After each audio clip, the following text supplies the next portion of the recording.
Good morning, everyone, and welcome to the latest of our 2020 Vision seminars, online seminars. What we're trying to do in these seminars is address issues that we think are going to be relevant to the work going forward as things totally return to normal. And in an earlier seminar, we had a discussion about insolvency practice and how that was going to be impacted by the enormous effects on the job market. It was obvious that these job market impacts are going to go well beyond insolvency. And so we decided today to bring together some of the topics that we think are going to be alive topics in employment in this particular talk. So today we have a variety of speakers who will try to address some of these particular issues. Just before we start, there's a couple of things I should mention. Firstly, everyone who has signed on today will receive a copy of the slides, but if those who are watching it on YouTube later, if they want to get copies of the slides, and contact details for Emma are available at the end of the performance, and they can obtain a copy from there. The other thing I would mention is if you sort of hover your mouse around the bottom of the page, you'll see that there's an opportunity to have questions and answers. And by all means, if you want to type in a question, we will try to deal with that at the end of the seminar, all time allowing. So without any further ado, I'm going to pass you over to Peter, who's going to discuss large-scale redundancies and why they so often go wrong. Peter. Thank you very much, David. David's alluded to why we're having this discussion just now. A few days ago, I heard a Nobel Prize winner in economics say that we are heading to another depression like the 1930s. A few days ago, I had another economics Nobel laureate saying that we'd be lucky in Britain to avoid a depression. Now, whether or not that is all doom and gloom, what we can say is that we are heading for a period of large-scale redundancies. The CIPD, which is the Chartered Institute of Professional Development, that's the professional organisation for human resource managers, has said that a fifth of UK employers plan to implement redundancies within the next 3 months. So that is the challenge for legal advisors to advise claimants and to advise the employers about this. And it may even be the case that in your own organisation, your own firm, you will be facing redundancies. Now, in the next 15 minutes or so, we're going to be talking about one particular aspect of the redundancy process, and that is consultation. But why is it important?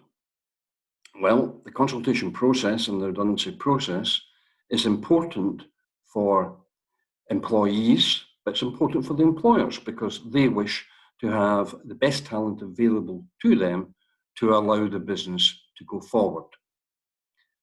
It's also important that those that survive the redundancy process have confidence in that process because it may be applied in future and it may be applied to them. What else is important? Well, it's important that the process is perceived and to be fair in order perhaps to avoid strike action. That's something that we've not heard much about in recent times, but I think we may well be hearing about industrial action again. It is also important, and this is where we come in very much as legal advisors, to ensure that there are no protective awards or successful unfair dismissal claims. And at the back of this, all of this, we must remember that the effect on the person being made redundant can be catastrophic. Affects their economic well-being, their mental health, the concept of their own self-esteem. You do not want to compound that by a feeling of bitterness because they think they've been taken advantage of. Can I have the next slide, David? Right, where do we find the law? The law in relation to unfair dismissal is our old friend, the 1996 Act. And when we look at the potentially fair reasons for dismissal, we find that one of them is redundancy. There's also another one which goes hand in hand, and that is some other substantial reason. The definition of redundancy in the Act is highly technical, and that is why when you, as a solicitor, are giving a response to an employment claim, you will invariably also put in some other substantial reason, because the termination of employment may be going hand in hand with a business reorganisation. But the thing to remember is that the dismissal, the redundancy dismissal, has to be reasonable in all the circumstances. And it has to be reasonable in relation to that person that has been chosen for redundancy. It's a very specific and personal thing. The second place that we find the law is TULRA, the 92 Act. This was passed in order to implement a European directive on collective consultations and redundancy. The remedy in terms of TULRA is a protective award, and that's a protective award of up to 90 days of the salary of the individual that's been affected. So if you don't consult appropriately in terms of the Act, that is the level of award. It is quasi-criminal because it is punitive in nature. It is there to force employers to discuss and consult at the relevant time. And if you think of the Woolworths redundancies, there are some 4,500 redundancies there. So you can see 4,500 90 days salary is considerable. David, can I have the next slide? Now, as I say, we're emphasising consultation. What goes wrong for employers? The first one is lack of foresight. Now, when does the obligation commence when we're talking about collective large-scale redundancies? For many years, there was a tension, a creative tension about this. The European directive used the words that you had to consult when redundancies were contemplated. The UK Act, the TULRA Act, says you consult when it is proposed. And when you propose, you can see the difference, it's a lawyer's distinction. When you propose to make over 20 people redundant at one establishment, then within a 90-day period, then you must start consultation, and that consultation shall begin in good time. That's where the duty to consult crystallizes, when redundancies are proposed. Now, the case of Atimae that I mentioned there attempted to reconcile the European approach and the UK approach, and it moved towards the UK approach. It says, yes, we understand that in order to consult, there must be a framework to consult around. There's 9 bits of information that you must give to individuals in order to make consultation meaningful. If you consult too early, you scare shareholders, you scare the employees, you weaken your business and you strengthen your competitor. So it says you consult somewhat later in the day. And that has been applied in the UK ever since. I caution you about this. I think this is an area of law which may well change. Why will Atimae be applied in a different way in the future? 2 reasons. The first reason is to do with COVID itself. The duty to consult envisages that you have somebody to consult with, normally a trade union representative. It sometimes can be, if you're not unionised, you'll have to elect a representative of the workforce or the people affected by the proposals to consult. They, in turn, will have to get the information, and then they have to consult with the people that they represent.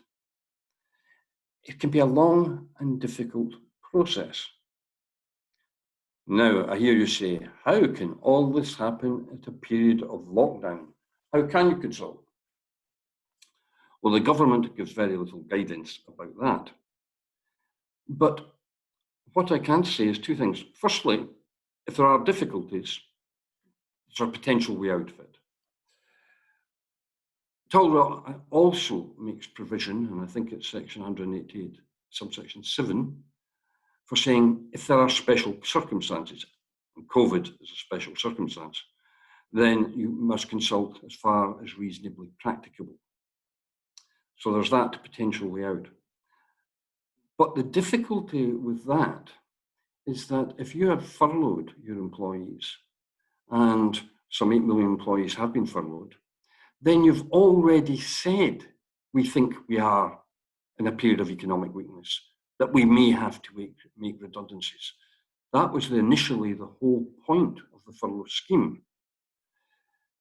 So that almost obliges you to start preparing plans for the election of representatives, for the ingathering of information.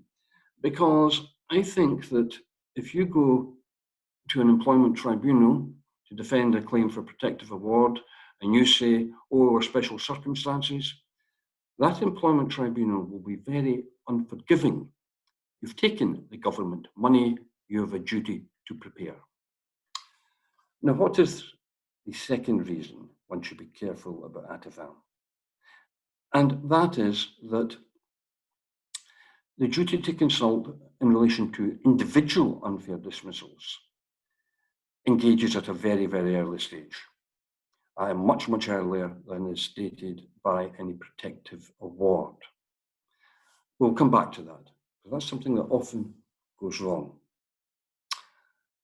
Next slide, David. Now, this is the second problem with redundancies and why so many claims for unfair dismissal are successful. Lack of candour. Classic example of that is one of my favourite cases, Mond v Penrith District Council. I think that's 1984 Industrial Relations Law Reports, Mond v Penrith District Council. They had a special project and they assigned architects to this special project. Unfortunately, special projects have a tendency to be no longer special and come to an end, and it did. And the architects assigned to it were made redundant. It just so happened to be the case that the majority of the architects assigned to that were trade union representatives. There was a distinct lack of candour about why they were made redundant. Now, I don't think that's going to happen in the future. That's not what occurs. But what might occur is difficulties in the application of any redundancy criteria. It can be 90% fair with a 10% pothole around the edges. Because one thing you can be guaranteed of is that the directors at board level that make up or set down the criteria will not be the individuals applying the criteria. It will be managers, and those managers have to be trained, and those managers may have their personal preferences which sneak in to the choice of who to be made redundant. So that is the other area that goes wrong. Can we have the next square? Next slide, please. Thanks. What I have done here is set out 3 cases which may be of interest and may assist you. The first 2 cases are very much to do with consultation, not for protective awards, but for unfair dismissals. They involve both cases involve a situation where the workforce is trade unionised. Now, Williams v Compere Maxim, very old case, but it's quoted again and again and again because it stresses the need for early consultation, in that case with the union, but it could be with the individual employee. It stresses the need for objective criteria insofar as possible, and that criteria to be agreed. But if it can't be agreed, at least it should be have a degree of objectivity. And it also stresses that one has to be careful about the managers and the mode of implementation, and thereafter there should be a search for alternative employment. The next case, King v Eaton, was one of mine, went to the Inner House, and again a trade union case.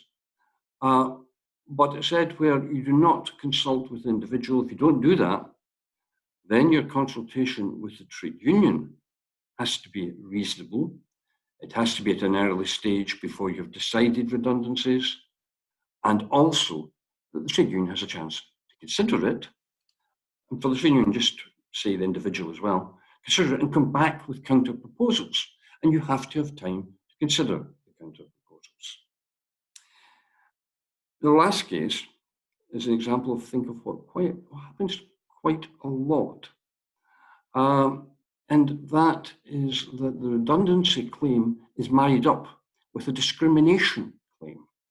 And the discrimination claim, because there's a duty of a high degree of disclosure in a discrimination claim, so much information is disclosed that the whole question of the redundancy itself is opened up to a great degree of scrutiny.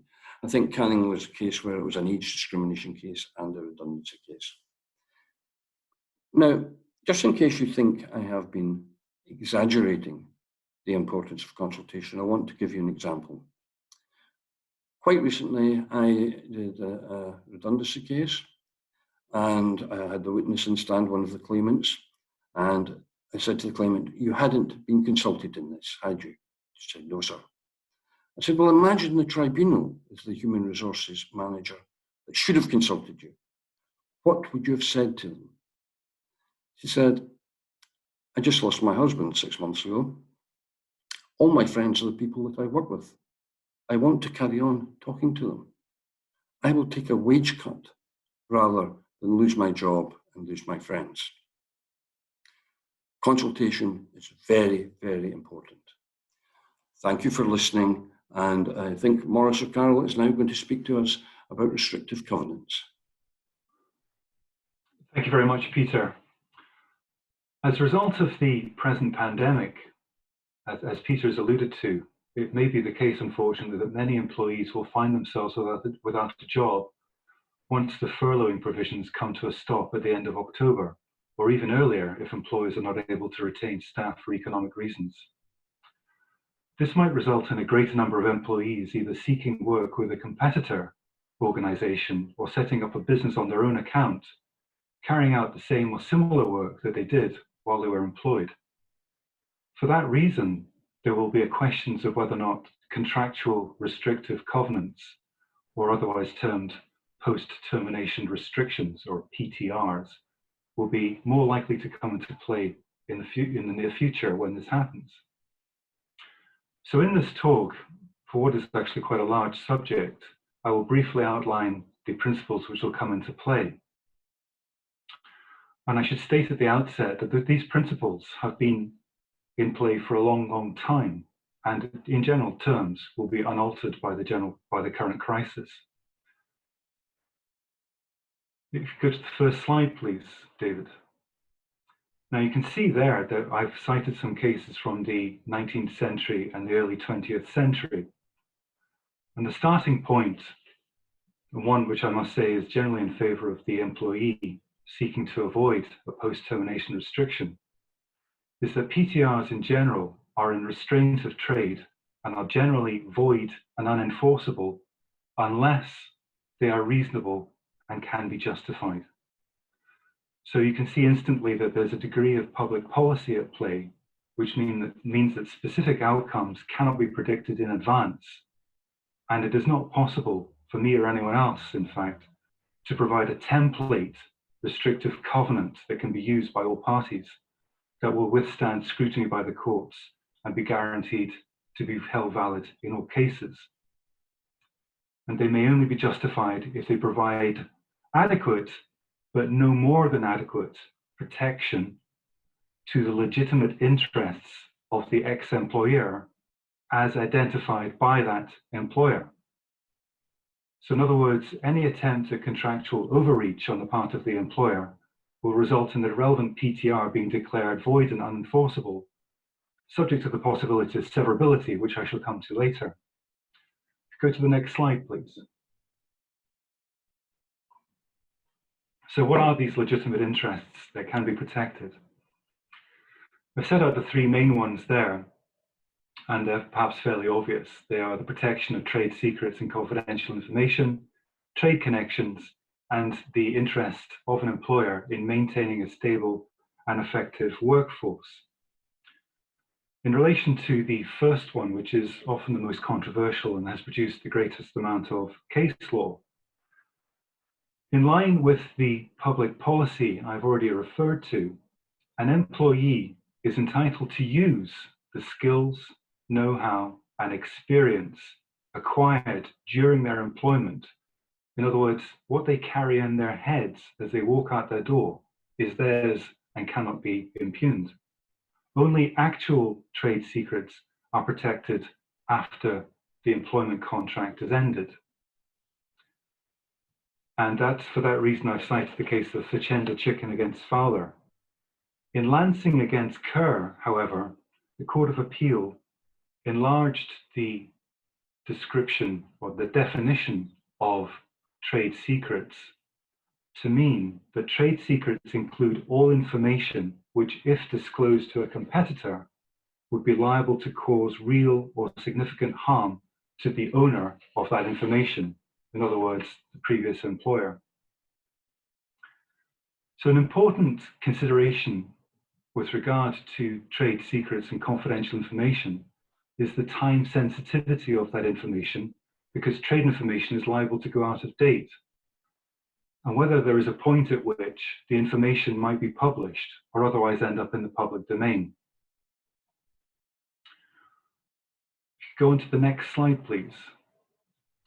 Now, the post-termination restrictions might seek to apply limits on the scope of activity of the former employee in relation to these three main subject areas that I've identified.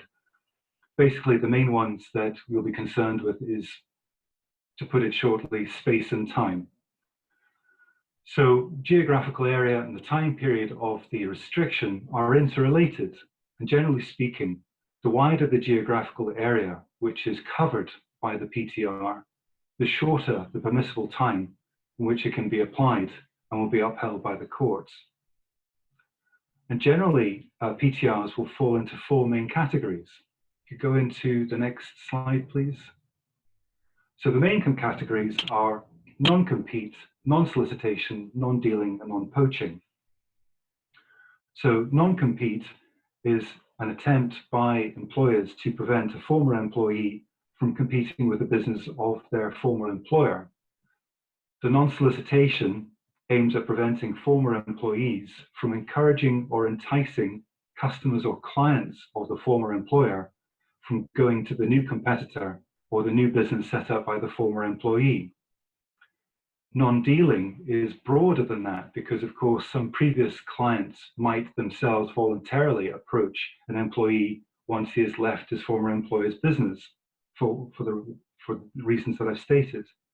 So non-dealing is broader, but as will readily be apparent, is harder to enforce because it goes further than non-solicitation and prevents customers or clients going to the business in which the former employee is now involved, whether or not encouraged to do so by the former employee. And finally, non-poaching is aimed at preventing specific categories of employees with the employer from being enticed away by the former employee to the new business. Now, what's done in relation to these if there is an attempt by the employer to enforce this part of their employment contract? Go to the next slide, please. So, we're looking now at the question of enforcement. And whilst it is theoretically possible to seek damages and raise an action for accounting, the primary remedy is one of interdict. And more specifically, it's interim interdict that we're looking at, because usually cases are determined at the interim stage, because in the way of things, and as we all know, when matters come to a full hearing, it is too late. The prejudice which might have been caused by either party has already been done. So these matters are things that have to be considered at the interim stage. In fact, the case of Lansing Lind that I referred to earlier is a classic case in point with regard to that consideration. So the familiar tests we have there is that the employer must show that they've got a prima facie case. In other words, that they have a valid case of applying the normal contractual principles that they have a valid post-termination restriction, and that thereafter they must satisfy the second leg of that, whereby the balance of convenience favours them. So a prima facie case shows that it has a legitimate interest to be protected, that there is the potential or actual damage in prospect as a result of the breach of covenant, which is now being relied upon. And I'd also add that a strong prima facie case will count in favour of establishing that the balance of convenience favours the employer. Now, the balance of convenience is an exercise by the court to weigh up. It weighs up the prejudice to the legitimate business interests of the employer if the interdict is not granted, against the prejudice that might be caused to the former employee on their trade or business if the interdict is granted. So the factors that come into play for the employer is whether in the absence of an interdict, damages would be quantifiable, whether there would be an adequate remedy for the loss or damage that is alleged to have been caused or will be caused, or whether the employee would be in a position to satisfy any eventual award of damages if one were to be made. As far as the employee is concerned, the prejudice for their part is typically that they would be deprived of a livelihood or for a business, that their business interests themselves for an extended period of time.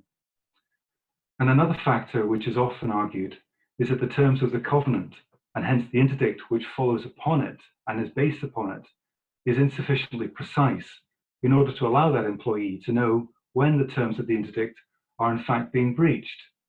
And this is important because a breach of interdict is essentially a contempt of court, and contempt of court carries with it the sanction of a fine or even imprisonment. So therefore, it is of utmost importance that the covenant itself is enforceable and is in clear, and that the interdict following it is in clear terms and attaches to interests which are no more than necessary to protect the legitimate interest in question.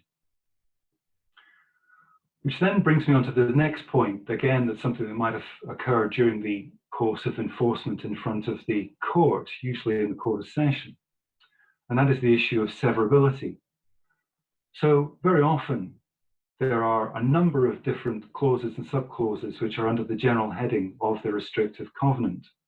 So what if some of it is no more than necessary and in line with public policy, but some of it goes further than it should and is therefore unenforceable? At this stage before a court, it is open to an employer to argue that there is severability, that the repugnant parts of the clause can be excised from the remainder of the clause and the remainder thereby enforced. Now, there's a couple of Scottish cases there in 2017, which I've referred to, which allowed for severability for an offending part of a clause, which was more than simply trivial or a detailed amendment required on account of the fact that the clause itself was in many different parts, and one could safely be excised from the rest and leave the other parts, the enforceable parts, standing. The matter has recently been dealt with by the Supreme Court in the case of Tillman against Egon Zehnder, where the Supreme Court approved essentially a two-part test for severability. And the two parts are the blue pencil test. So the question is, can the offending words be omitted without rewriting the contract or adding new words to it? And the other related consideration for the court is whether the character of the overall contractual terms in relation to the restriction remains substantially unaffected by the severable part, which is no longer being insisted in. So accordingly, the doctrine of severability may come to the aid of the employer at the interim interdict hearing in order to ensure there is at least some form of restriction, even if there is some element of contractual overreach within the contract in one of the clauses or subclauses. But ultimately, the matter is one of the discretion of the court. So even if you do have a technically valid post-termination restriction in the contract, the court may still decline to allow it to be enforced, bearing in mind the interests of the parties.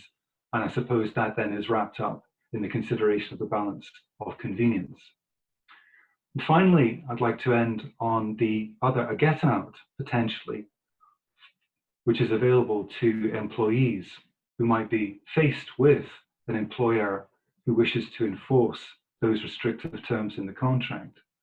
And that is where, in the event that there is repudiation by the employer of a fundamental part of the contract, the classic case being General Bill Posting against Atkinson, where in that case there was a termination of employment without notice in breach of the contract.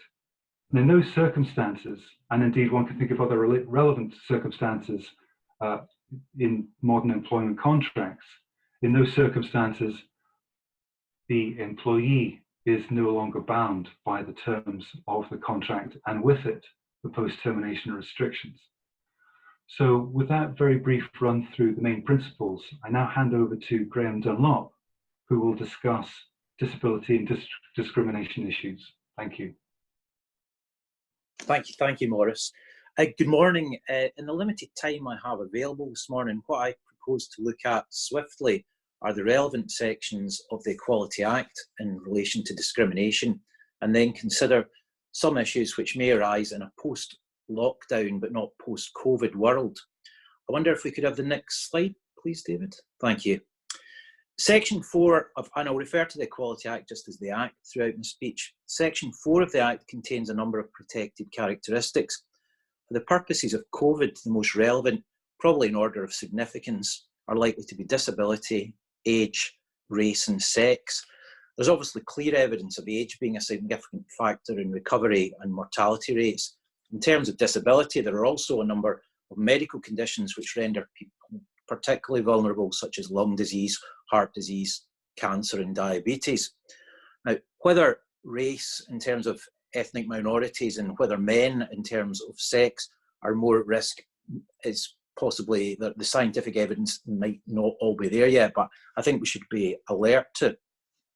Now, in terms of the Equality Act, it prohibits discrimination in a variety of respects, but for the present talk, I'm simply considering employment.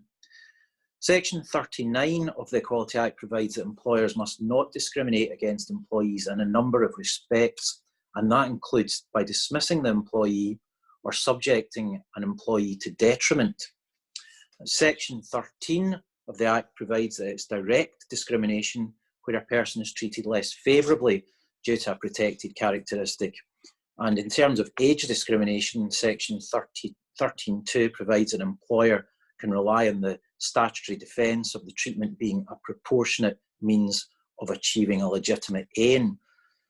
Similarly, under Section 19 of the Act, that provides that indirect discrimination will arise where an employer applies a provision, criterion or practice to an employee that has a protected characteristic, and that puts them at a particular disadvantage compared to other employees.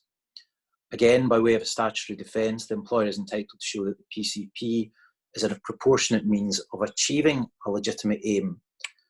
Section 15 provides that it's discriminatory to treat a person unfavourably arising in consequence of the disability. Again, an employer may seek to rely on the statutory defence that we've discussed, or alternatively, an employer may show that he did not know and could not reasonably have known that the employee was disabled. Next slide, please, David. Thank you. The definition of disability is found in Section 6 and Schedule 1 to the Act. Firstly, there has to be a physical or mental impairment, and secondly, that impairment must have a substantial and adverse long-term effect on carrying out normal day-to-day activities. The long terms, defined as lasting over 12 months, and accordingly, COVID will not normally meet the test of being a disability. However, where an illness which is not long-term but causes another condition, then the two conditions may be combined where assessing the long-term effect, and that was discussed in the case of Patel against Oldham Metropolitan Borough Council. Now, what I've been discussing up to now is kind of, I suppose, the framework, the statutory framework. What I really want to look at now is just, I suppose, my thoughts to a certain extent on it. So what we could have, there could be a situation where a perfectly healthy 30-year-old employee could be rendered disabled, where it may cause the employee to suffer ongoing respiratory problems which last well in excess of the 12 months. Now, Section 20 of the Act requires employers, they're under a duty to make reasonable adjustments, and these are often in relation to the PCPs or the physical features.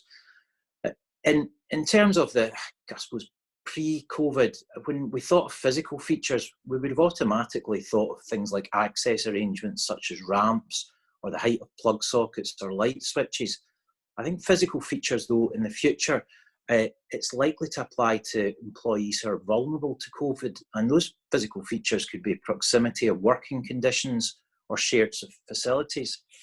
I was recently speaking to a landscape gardener who has a number of employees, and the problem he was experiencing was that he could undertake the gardening work because it was easy to keep all the gardeners separate on site, but his problem was trying to get all the employees to the one site where there would normally be 3 employees sitting in the front bench of each work span.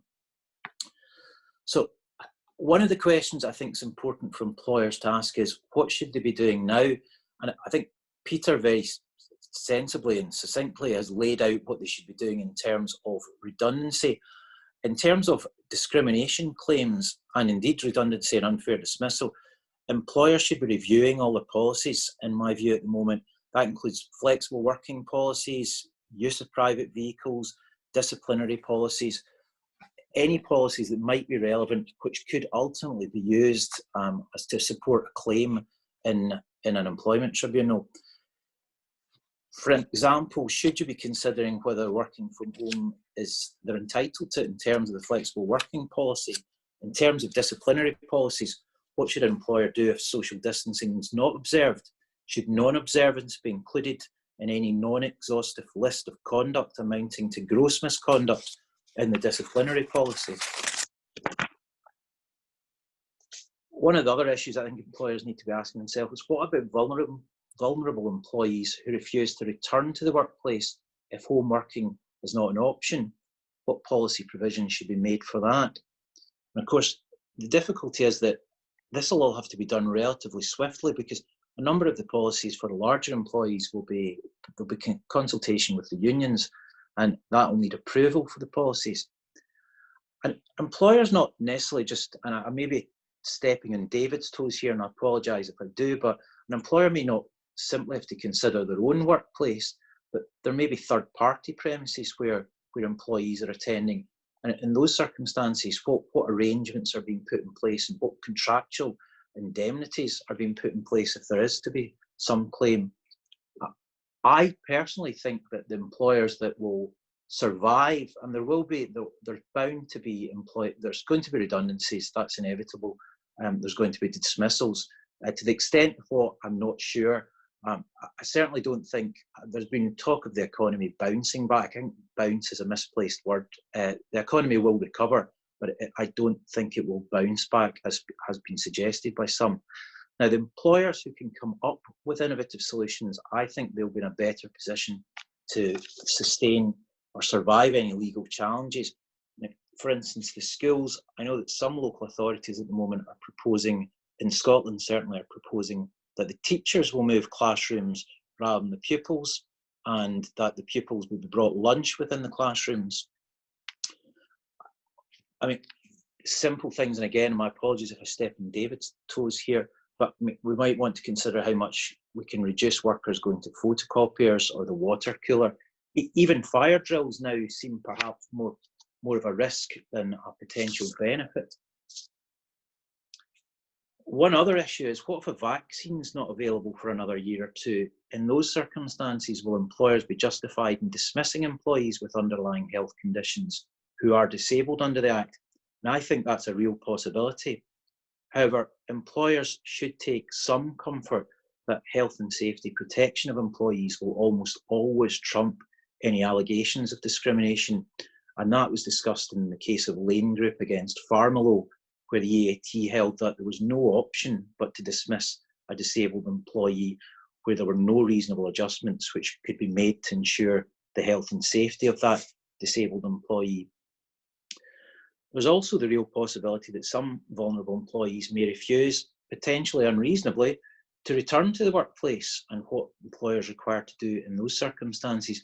And it's for those reasons that if I was an employer, I would be looking very closely at all employer policies at the moment. There's quite often, when you're looking at redundancies, you might be looking at voluntary redundancies, but in my opinion, with the pensions having crashed at the same time as the economy failing, that might be less attractive to a number of older employees who might have otherwise considered redundancy. I appreciate that in a very short period of time I've posed possibly more questions than I have provided answers.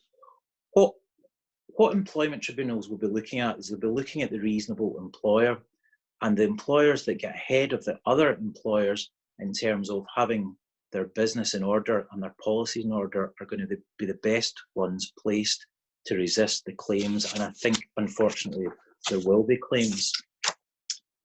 And thank you for your time. And I'll now pass you over to David Logan. And thank you. Thank you, Graham. This talk from myself is really very much following up on what Graham has just been talking about, and also I think has relevance to particularly what Peter was saying in terms of the reasonable employer and the obligation to consult.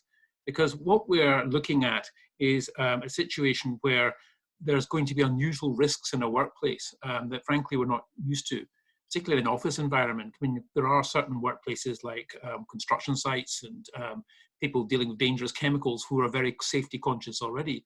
But most of us who are working in offices very rarely think about these things other than the possibility of someone tripping over a wire or something of that type. But now we have a potential virus, a potentially lethal virus that can infect people simply by them being in close proximity within an office. And if you're looking at whether what an employer is doing is complying with its duties in terms of safe systems of work and its duty to have take reasonable care of its employees, then you're going to have to think in much more detail about how this should be addressed. Now, government has provided a variety of forms of guidance on this, and this is very much guidance. It's soft law, not hard law, such as has been talked about in the other talks to date. But it seems to me that if you're complying with the guidance, then you're likely to have been complying with the kind of duties that Graham's been discussing. If you can show that you have given thought to these things and taken reasonable care, then you're going to be in a position to resist claims for potentially personal injury, but certainly also, for example, an unfair claim, dismissal claim, if you can say, well, what you were asking the employee to do was reasonable. What we have from the government at the moment is there are 8 categories of work where they have given specific guidance, and I'll look at one of these in a little more detail shortly. I would emphasize that this is coming from the UK government and it's UK-wide, but there is, of course, a slight complication in some of the underlying regulations in terms of what we're allowed to do under lockdown provisions differ in different parts of the UK and obviously differ in Scotland. The UK provisions, in addition to the 8 different categories, have an overarching document which has this sort of 5 key steps that you want to think about as an employer, and obviously your clients will need to think about. And the first of these, and possibly in some ways the most important because it brings everything together, is the risk assessment. I'll come on to deal with that in a little more detail shortly. The next is the cleaning and washing of hands, which Boris made so famous. That obviously has something that you have to think about what facilities are there available for that and how people can do so safely without breaking the proximity requirements. The obligation to consider whether people can work from home will persist for some time to come while this virus remains in the society, even if the offices are allowed to be open, even if we're allowed to go to work. Is it safe for people to do so? Are you taking reasonable care if you've actually discovered during this period that people can work from home much more than you had ever thought was possible before? I think that's something we need to think about. The last couple of points are firstly the social distancing, the 2-meter one we're very familiar with in supermarkets and the like. But the other thing that needs to be considered is what's called the transmission risk. And that is basically where you can't meet the social distancing requirement. And again, Graham's example of people stuck in a works van heading to a site is something that would illustrate that. So the transmission risk is something I think that gives employers a lot to think about. And the criteria that the government has recommended be considered is a list here, but I don't think this should be necessarily thought to be comprehensive. It's a really more series of bullet points that highlight potential issues. You need to consider whether or not the particular activity, if it can't be done without meeting the social distancing requirements, really needs to be done. I mean, really needs to be done at the present time. If it does, can you keep the time that you're spending doing it as short as possible? Can you use barriers or screens to protect people from each other in terms of carrying out that work? How can you locate people? And there's been some surprising studies, for example, that just by having people sitting back to back or side to side in an office type environment rather than face to face actually significantly reduces the risk of cross-infection. You need to think about public areas in the building, about where people are arriving and where they're likely to congregate, what the water tower thing, as Graham mentioned, and also departure times when people are arriving and coming into the building. And finally, you can try to reduce the cross-contamination risk within the workplace by making sure that you have fixed teams. So if you have 2 or 3 people working together in the van that Graham talked about, then you should try and make sure that they're always the same 2 or 3 people and that you're not mixing your whole workforce on a day-to-day basis going through that. In the time that's available, I want to look at in one that's perhaps most relevant to us of the 8 that are available, which is for offices and contact centres. And this is itself a 31-page document, which obviously I can't cover all of the detail of it. But it is very useful, and a lot of it does in fact replicate in the other guidances that are available. What we see there is that you have to think about the risk, and there is a real emphasis on being intelligent and thinking about this, not rather than simply following forms. You need to think about who can go to work. You need to think about managing customers, and where appropriate, you need to think about PPE. To me, as I've said, the key element of this is the risk assessment. And there's a case, which I'm well familiar with in other contexts, Kennedy against Cordia Services LLP. Tend to think of this in the context of expert witnesses, when you need them, when they can be justified, and so forth. It was really the actual core of that case, the substantive part of that case, was actually about risk assessments. And what that case said was that it had a quotation from a previous judgment which said that the risk assessments were meant to be an exercise by which the employer examined and evaluated all the risks entailed in his operations and took steps to remove or minimize those risks. They should, she said, she being a judge in a previous case, be a blueprint for action. Now, I think it's inevitably the case that in many situations, risk assessments which have been carried out perhaps some time before become slightly hoary old documents which people are every now and again pulled out for a quick review, but generally don't really add a great deal. But of course, risk assessments for COVID are going to be very hot off the page. And in looking at whether or not an employer has acted reasonably in terms of unfair dismissal claim or a personal injury claim, it's inevitable that the tribunal or the court are going to be looking and saying, well, what did you actually think about here? What did you actually do to meet the requirements and the recommendations, the guidance that was available to you? So if you look at the guidance for this particular area in terms of offices, but indeed for all of the different categories of work, what is required is that it should be a certificate. And one sees in that certificate that the employer has to sign off and date that they have dealt with and addressed these particular points. And obviously, having committed yourself by the signature, the employer is going to have to be able to vouch and demonstrate that they have complied with these requirements. And we see the same sort of requirements we have done before. Now, it's going to be a requirement that this should be in every workplace, pretty much every workplace in the United Kingdom after when these regulations, when we start to return to work as the lockdown comes down. And so everybody should be really thinking about these things, but not just to say as a tick box exercise, but really trying to work through how that's going to work. It's also important to note that you have shared the results with the people who work there. And this comes back to a point that Peter was emphasizing before. Really, it's very important in terms of the guidance that there is consultation on these proposals. It's not a question of simply imposing all of the mandatory provisions from on high. You need people to buy into this. And I think we only have to look at the headlines the last couple of days with Boris and Dominic Cummings to see what happens when people stop buying into the ideas of lockdown, for example. You need to bring your workforce along with you. And that means you're going to have to get their inputs, and you may find their inputs very valuable in terms of thinking, well, we could maybe do this way, or we could maybe address this. And demonstrating and vouching that you have done that is very likely to make sure that you have legitimately signed this certificate. There are, of course, I think certain specific issues that you need to think about. And again, this highlights very much back to the points that Graham mentioned in terms of disability and discrimination, because you need to think about people who are at higher risk than your average employee. And these people might be people with existing conditions. You need to think about how you're going to address the situation about when people are going to be asked to self-isolate, when they've got symptoms, for example, and they shouldn't be in the workplace and they should be at home.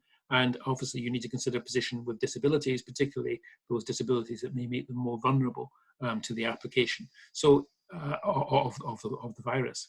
So in these situations, the duties that you see in the certificate will go beyond simply thinking about the individual items mentioned to thinking about how they apply to your particular workforce and to the particular people that you're concerned with.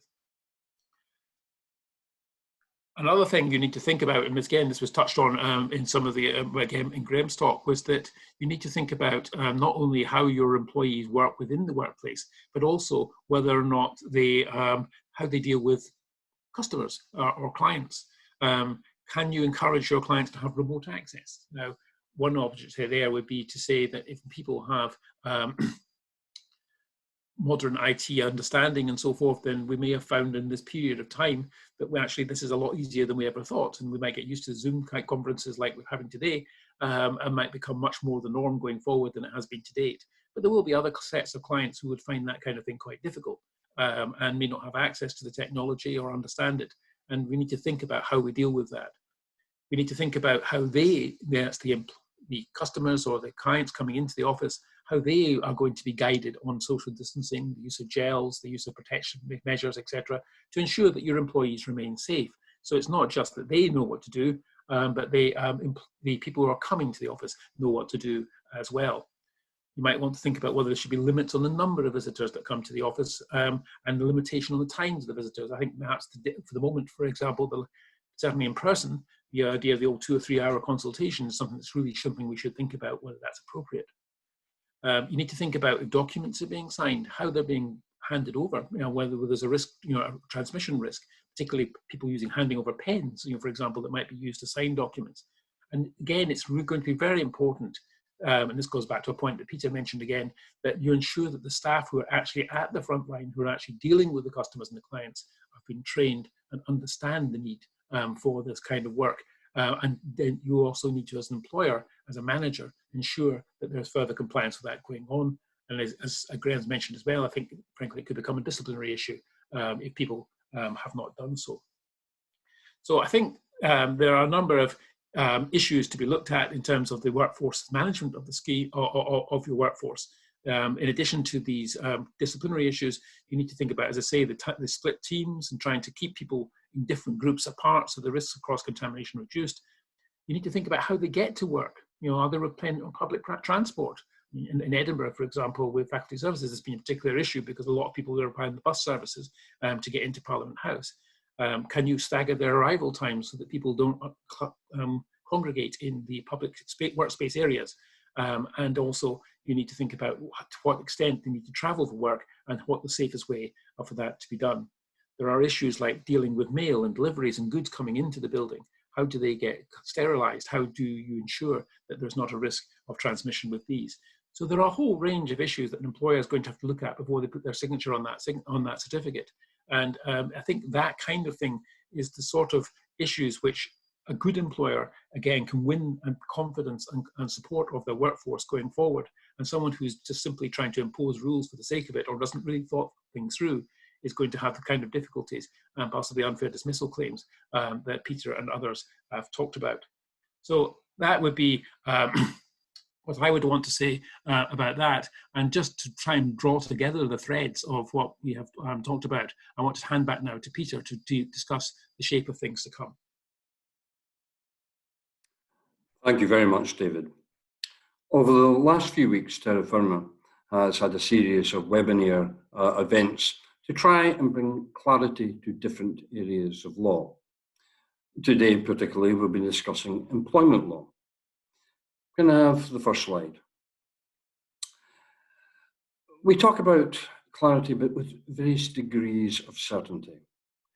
There are certain things that we know will happen and certain things in the intermediate future which may possibly happen. Can I look at the next slide? Thanks, David. We do know there will be redundancies. I think we can say that there will be transfer of undertakings. There will be companies out there that have more capital and do wish to acquire assets, and with those assets, TUPE will be invoked and employees may be transferred.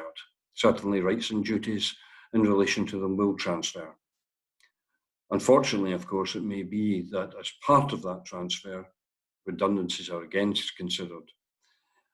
In terms of the TUPE regulations, Regulation 13 is the one in relation to consultation about the transfer, but the duty to consult in terms of redundancies is also contained in TULRA. What else can we say with a degree of certainty? Well, I think there will be a greater use of restrictive covenants. Maurice has talked about that. I think in a highly competitive society, individuals will try to protect human capital, the senior managers that know the pricing secrets of the business, and they will try and enforce the restrictive covenants, and they'll do that in the Court of Session. I think what is also likely is we'll have an awful lot more whistleblowing claims. I mentioned Section 43A of the 1996 Act. That's the commencement of the whistleblowing provisions. Even prior to COVID, I was dealing with a lot more whistleblowing claims. And I was somewhat perturbed at the beginning of the lockdown to hear that individuals were reporting that they had been threatened because of making allegations about the lack of personal protective equipment, and being threatened because they were making health and safety allegations in general. No, I think we will see more whistleblowing claims. In the intermediate period, what else may we see? I think we'll see a greater regulation of the gig economy, of zero-hour contracts. Employment law was already heading that way, and I think that will increase, because we need to give people an incentive to comply with the provisions that have been taken to deal with the virus.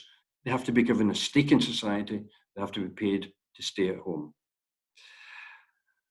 Because we say that we are a more caring society and we're more aware of each other in recent times, I think we will also see greater use of anti-discrimination legislation, particularly in relation to disability, and that's what Graham has been talking about. There'll also be greater use of employment law in relation to home working. I think there'll be greater use of fixed-term contracts, and of course, employment law will give greater consideration to health and safety issues, such as David has been talking about. Can we have the next slide, please? One thing that is certain, however, absolutely certain, is whatever problems you may have as legal advisors, Terra Firma will be there to advise you on redundancies, restrictive covenants, disability discrimination, health and safety issues. We'll be there to assist in employment law matters. Now, what's that slide? Oh, that's the plug. Thank you very much for listening. Back to David. Thank you, Peter. So we have arranged a little bit of time here for questions and answers. I understand, I can't access them from my screen, that there aren't any actual questions that have come in. And I realized also that we're pretty much up on the hour. So I think what we'll do now is we'll just bring this to a halt. And I hope that you very much have enjoyed your time. Thank you very much indeed. Thank you.